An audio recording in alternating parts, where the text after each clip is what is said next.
And the potential for trade between the Caribbean and Africa is definitely increasing. One of the contemporary reasons for that is the American tariff attitude.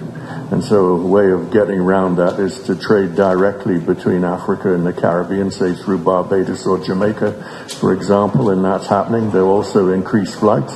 You've had delegations. I'm pleased to see that the High Commissioner for Grenada will be here later on, because I know for a fact, having done business between Grenada and Africa, there is increasing potential there. There was even last week a summit involving Caribbean leaders and African leaders to further enhance and develop more and more business. So it's happening.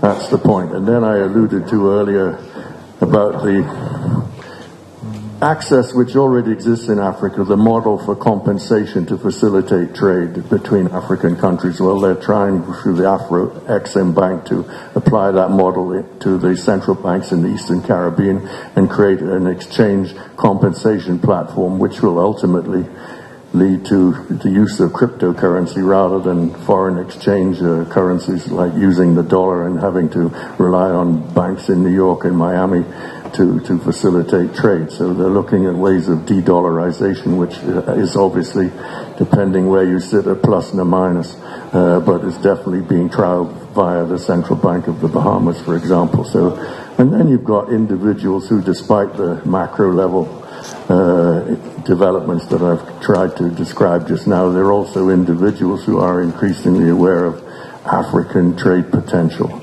And that's also happening too.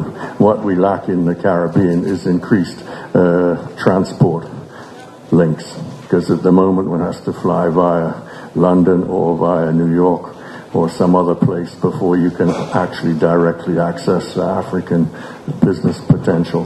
But the point I also wanted to make is this. It's nice to be idealistic and imagine there's possibilities for trade. Indeed there are.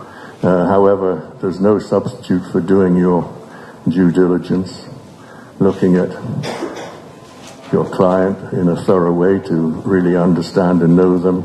Is it really their money, and you're not aiding and abetting inadvertently money laundering and corrupt practices? Because sadly, no one's immune to that wherever you sit in the world.